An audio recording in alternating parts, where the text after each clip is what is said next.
Welcome back, everyone. For today's video, we're going to be taking a look at the Crunchable Masters, which is part of the Chess Champions Tour being held on chess.com. Now, the match that we're going to be taking a look at is a match between the 5-time world champion Magnus Carlsen and Maxime Vachier-Lagrave from France. Now, in recent years, MVL has actually struggled a lot. His rating has gone down as far as classical chess goes, but he still remains an extremely dangerous rapid and blitz player. So let's jump right into the match. So the first game we're going to be taking a look at is the second game of the match. Now, the players are playing a best of 4 with the time control of 10 minutes plus 2-second increment. Now, in game number 1, Magnus won with the white pieces, and so now in the second game, MVL playing with the white pieces, and he is down by 1 point. So the game starts out with the move e4 from MVL. We get the move e5 from Magnus, trying to be rock solid. Game continues with knight f3, knight c6, bishop b5, a6, bishop a4, knight f6, castles, and bishop e7.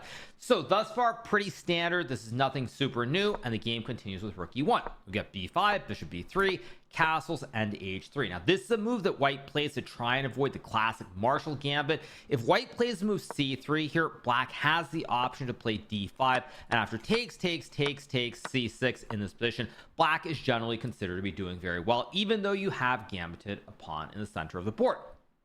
So here white can play h3 or a4 or potentially d3. All three of these moves are aimed to stop black from being able to play d5.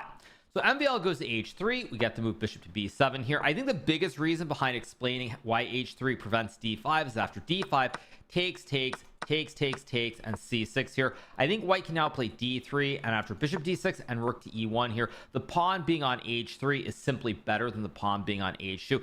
Don't ask me why. When you combine that with the pawn being on c2 versus c3, it makes a difference. Again, this is computer stuff, not something that I'm super familiar with. So after h3, we get bishop b7, d3 is played. Now we have the move d6 being played by Magnus. We get a4 and the move knight to a5. MVL obviously goes bishop to a2. He wants to keep the light square b alive on the long diagonal. Magnus goes c5, and now we get the move knight bd2, and the game continues with queen c7. Knight f1 is played, we get b4, and now the move bishop to d2. Now, the reason that MVL plays bishop d2 here is he's aiming to potentially play c3 and try to challenge his pawn structure from d6 to b4, try to open it up. For example, let me just play some random moves here. If you get this position, now the bishop is on a nice diagonal, and the two b's start to look a lot better. When you combine this with the knight jumping to e3 and d5 or f5, white should be slightly better. So after bishop d2, we get bishop c8 from Magnus, trying to bring the bishop around to e6 to get rid of this nice scoped long light square b. Game continues with knight e3, and now we get bishop e6, and here MVL goes knight to f5, trying to jump with the horse and pressure black's kingside.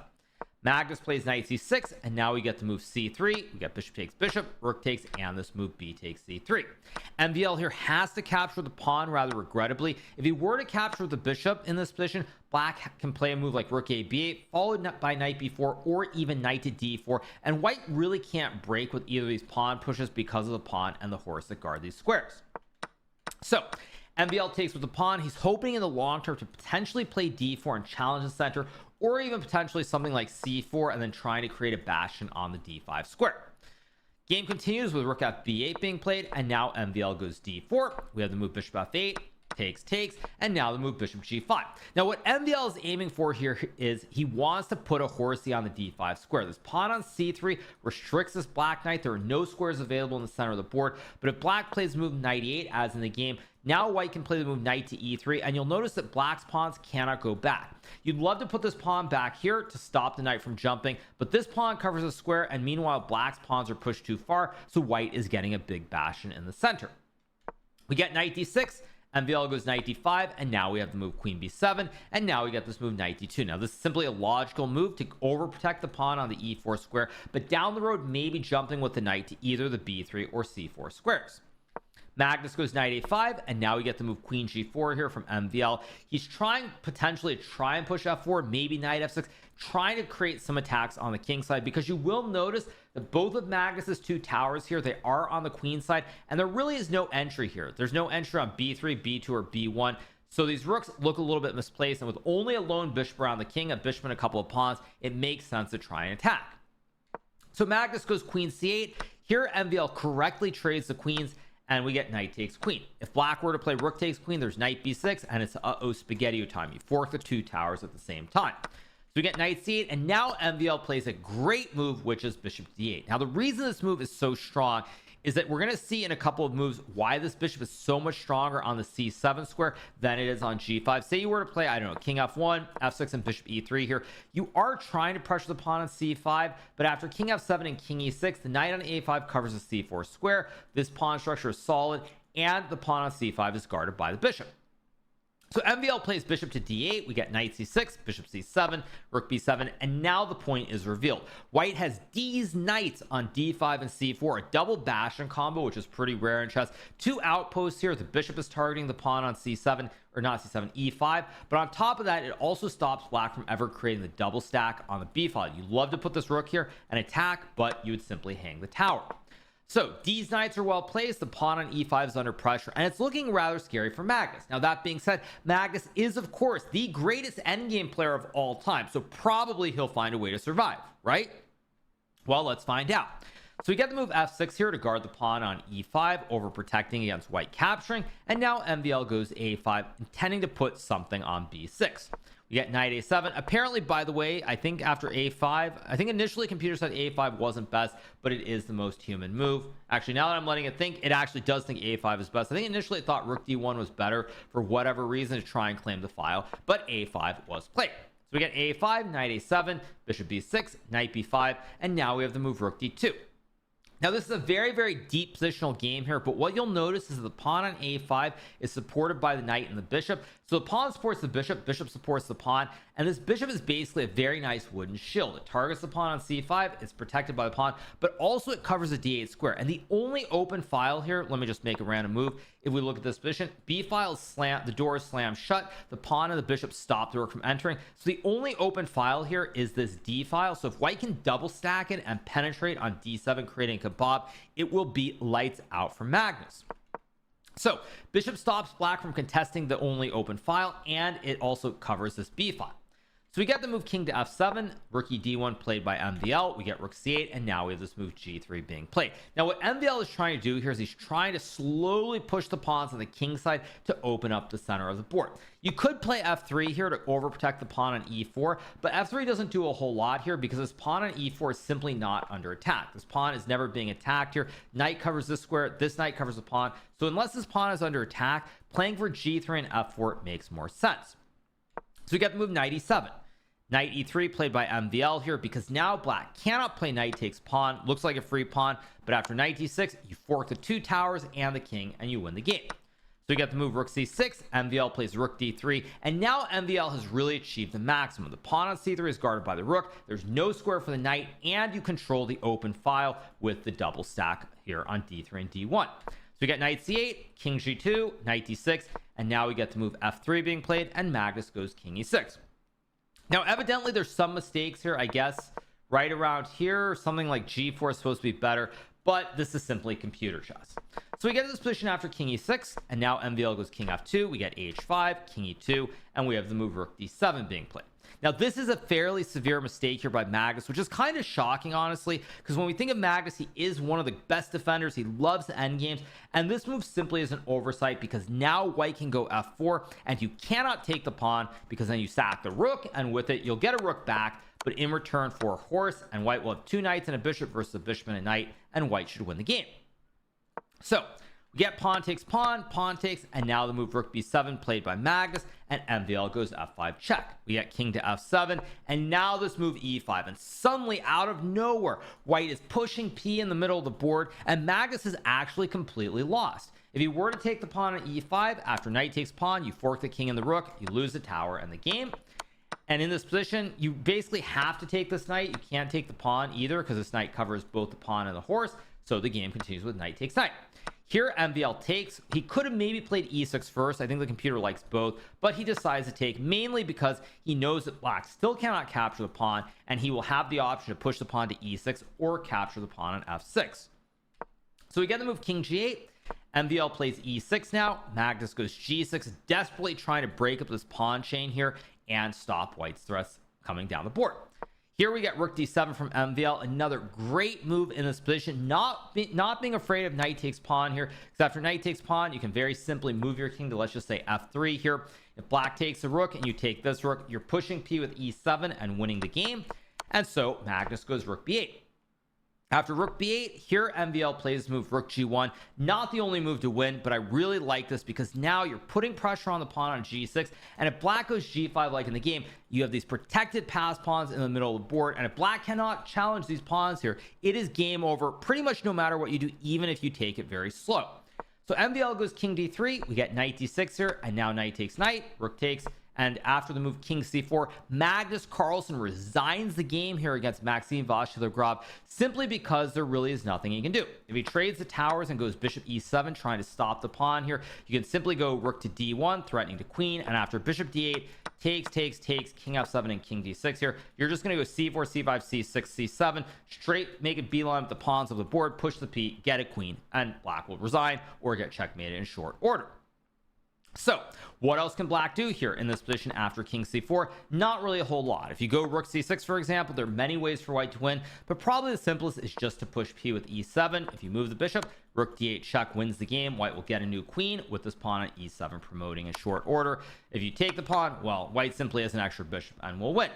So a resounding victory for Maxime. Really great stuff to see. He is someone who, when we think of players who are very talented but has struggled in recent years, it's great to see him doing well. It's also shocking to see Magnus losing an endgame. Now, mind you, it's a little bit worse at the start, but Magnus is considered to be the best endgame player of all time. To see Maxime dismantle him in this endgame is phenomenal. So Maxime would win the second game to even the match at 1-1. He would also win the third game to take a 2-1 lead. But in the fourth and final game with the white pieces, MVL's nerves would fail him a little bit. He was drawing the game for most of the way, but he would end up making a slight blunder towards the end and losing a queen and pawn endgame, which meant the match was tied after regulation by a score of 2-2.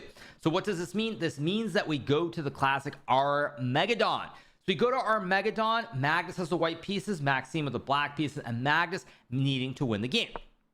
So we get the move e4 and Maxime plays c5 here. Keep in mind that Armageddon, it's a bidding process. So Maxime bid 7 minutes and 28 seconds, which was lower than Magnus's bid. So he has 2.5 less minutes, but he only needs to draw.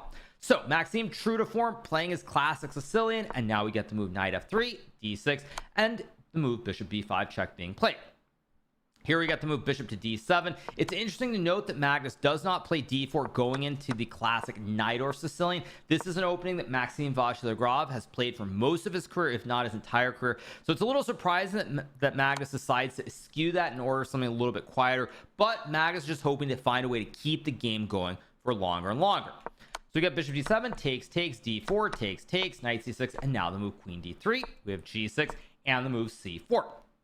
So what we've reached here is a classic Maroczy bind structure where white has these two pawns in the middle that prevent black from pushing the pawn to d5, and it becomes a very much a maneuvering game. So we got bishop g7, castles, knight f6. We get the move h3 played here, a move that allows white to escape with the king to h2, but it also stops black from ever going knight g4 and knight to e5 to hit the queen and the pawn. So we get castles, knight c3, a6, rook d1, queen e6 played here, and now the move bishop to e3. What's happened so far, pretty standard, I would say.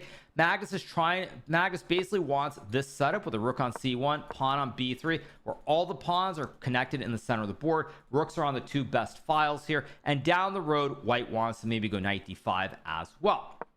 So of course MVL isn't going to let Magnus get everything he wants, and he plays the move knight b4. Now this is a very slight mistake according to the computer, but it's a move that makes Magnus have to start thinking. So he goes queen b1, and you'll notice at this point that Magnus is now down 40 seconds on the clock here in a game that he must win. This was a game where he was up 2.5 minutes at the start, so things are looking pretty good for MVL. So you get the move rook f c8, we have the move b3. To point out why black can't take what looks like a free pawn, by the way, after rook d4, queen c5, a3, and knight c6, white has the move rook to d5, attacking the queen twice. If you move the queen up there, I believe knight d2... Knight d2 traps the queen here. Yeah, just making sure. Knight d2 traps the queen. The queen has no squares available. Every square is covered. You have if you go here, if you go here, so the queen is basically stuck here. There are no squares available to go to. These knights trap the black queen, and you're going to resign the game. Now the computer actually says here that after knight takes rook, takes, dc5, queen b7, and I think it's rook a c8. Apparently wants bishop c3 first, which is also very unbelievable. And after rook d1, rook f c8, white is only very slightly better here, but frankly, in an Armageddon game, you don't have the time to calculate such a line. You're probably going to end up spending 3-4 minutes, and with no increment, it's just not acceptable. So rook f c8 is played by MVL. Great move. We get b3, and now we have the move b5. Now the computer here, I think, gives Magnus a winning advantage if he plays move knight g5, because once again, if you go queen c4 here, I think there's rook d4, queen c5, a3, knight c6, and now there's rook to a4, different way of swinging where the queen has no squares available on the queen side. After queen e5 and f4, the queen is once again getting trapped, and white wins the game. But in an Armageddon game, these are very, very difficult situations, I'm going to be honest, because what happens is they're a handful of critical moments. And if you use your time in the critical moments and you find the right solution, you'll probably win the game. Things will probably work out very well for you. But if you use your time and you don't see it, it's going to affect you greatly on the clock later in the game. And also, there are many times where you just don't sense that it's a critical moment. Now, Magnus is probably the best player at sensing when these moments occur in the game, and you should think, but in this case he plays the move b3 very quickly, and he doesn't sense this move knight g5. Now the reason this is winning is, let's say black goes queen d7, just so I can complete the thought process. After e5, attacking the knight here, and the rook pins the queen. Knight e8, you can now go a3, knight c6, and I believe there's e6 takes and knight to a4 here, and you're going for knight b6, which is the family fork. You fork the queen and the two towers at the same time. Instead, Magnus plays move b3, very logical move, protecting the weak pawn on c4 and intending to play knight d5 next move. We get b5 here from MVL, a great move, and now we have knight d4 being played. White cannot take the pawn because then you would hang the horse and lose the game. And actually, if you do play knight d5 here, which might be a move, I think after takes, and queen to e4, black should be okay. Queens are coming off the board, and white's pawn chain is under a ferocious attack here from the pawn and the rook on the c4 square. Black is going to break the white chain, and if the chain collapses, any chance of winning the game goes out the window. So we get the move knight to d4. MVL goes queen d7, a3, knight c6. We get takes, and now the move pawn takes pawn. If black were to play e5, you might think, wait, rook attacks the horse, pawn attacks the bishop, move the bishop, lose the knight, lose the game. That's all she wrote. But if you play e5 here, white can sack the bishop with bishop takes pawn. You recapture it, you lose the queen, and white is simply winning the game. So MVL takes. We got to move queen d3, and now we have the move rook a b8, simply guarding the pawn on b5 from being captured. Now white does have a 2-on-1 majority on the queen side. Black has 5 connected in the center, so it's basically most likely going to come down to a situation of, can white create an outside pass pawn, or can black open up the center of the board? So we get the move rook a c1.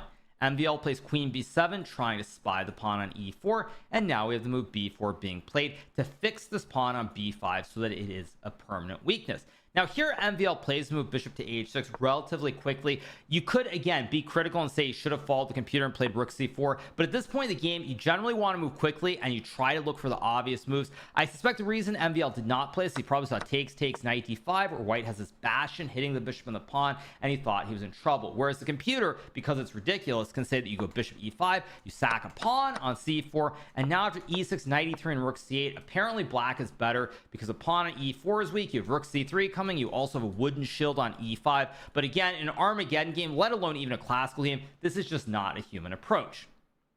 So we get bishop to h6, and Magnus plays rook b1, and now we have the move e5 being played here. The queen has been removed from the file, so this is an acceptable move. We get bishop e3, takes, and now we have queen b6 being played, trying to exchange the queens on b6. Now keep in mind that you might look and say this pawn on d6 is always a target, but white's pawn on e4 is now a serious problem as well, because the knight targets the pawn and the rook is spying the horse at the same time. So Magnus goes queen f3, we get to move king g7, and now we have to move rook d3. If white were to take the horse, by the way, sacking the queen after takes here, and here, even material, rook and pawn endgame, black should never be losing. So we get rook d3. Now MVL plays rook c6, and at this point I started feeling very confident that MVL would not lose the game, because the big issue for Magnus here is he doesn't have a straightforward plan. For MVL, it's very easy: pressure the pawn on the a file or stack the towers on the c file. But black doesn't really have to do a whole lot here. Those are the only plans: pressure this pawn on the open a file or do a double stack on the c file. There's nothing else to even think about. Whereas for Magnus, he must win the game, so he has to start using some time to try and find an idea. So we get rook d1, rook c8 played, and now Magnus starts lashing forward with the move g4, trying to push p on the king side. We get h6, h4, and now we have the move queen to b8 being played, retreating the queen from being forked by knight d5, but still guarding the pawns on d6 and b5, but just mainly avoiding any attacks on the queen on this b6 square. We got king g2, rook a6 played by MVL, and at this point I really like the moves that he's finding. He's just simply playing logical moves, pressure the pawn, keep a rook on a file, and even if the computer doesn't love it, it's much easier for black to play. So here Magnus plays g5. Now I think the computer wanted the move knight d5, I'm not mistaken, or maybe it wants h5 here. Maybe very hard to judge because obviously engines are all over the place, but I think after h5 rook c6 here, and maybe it wants knight d5 takes and rook d5. Apparently white is better. Again, in an Armageddon game, I mean, it's not realistic. So we got the move g5. Now MVL plays knight h5, and we have the move knight d5 being played specifically to stop black from playing knight to f4 and forking the king and the rook. MVL goes queen a7, another very nice move. He stacks the queen and the rook to pressure the pawn, but the queen is also spying this pawn at f2, and you can look to play rook c2 as well. Now even if the computer loves white's positions here, it's just very hard to play because there's no clear-cut plan for white. For MVL, he's just basically camping. The knight is good on h5, it's always spying f4, this knight can't move or you jump. The queen and the rook are always spying the pawn, you have rook c2, and white really just doesn't have moves. You have no queen f6, you can't move the knight because of the fork, and with no open files for the rooks to move on, at this point it became very clear to me that Magnus was going to need some magic in order to win the game. So we get rook 1 d2, we have rook c1, queen to e3, and now MVL trades the queens and trades the pawns and goes rook c6. Now on first glance you're probably thinking, wait, but now this knight on h5 is glued, you can't go to f4, pawn covers, pawn on g5 covers f6, so white should be better, right? Well, not really, and that's mainly because the pawns, the double stacked pawns on e4 and e3 are weak. White cannot easily create a pass pawn on the queen side, and so for black he's doing very well. And even here you want to stack the rooks on the back rank and try to attack, or go rook c4, and so black's plans remain incredibly easy, whereas Magnus's moves are not. So we get rook f2, rook a1, now we have the move rook b3, and MVL enters here with the castle mania, rook stacked on the back rank, intending to go rook g1 or rook h1 and harass the white queen. Now here Magnus goes king f3, you get rook g1, and now Magnus makes the final blunder with this move knight c3. Very logical move, trying to pressure the pawn on b5, trying to get the pawns rolling on the queen side, but after this move black is simply winning. Computer here thinks that after rook g2 black is only very slightly better, but probably what would have happened is we would have gotten check here in rook g1, and Magnus, being unable to make a repetition draw the game, would have had to play something like knight c3 anyway. So back to the game, we get knight c3, and now rook a e1 played by MVL, sort of the chef's kiss, the perfect move, aiming to play rook g3 and checkmate the white king.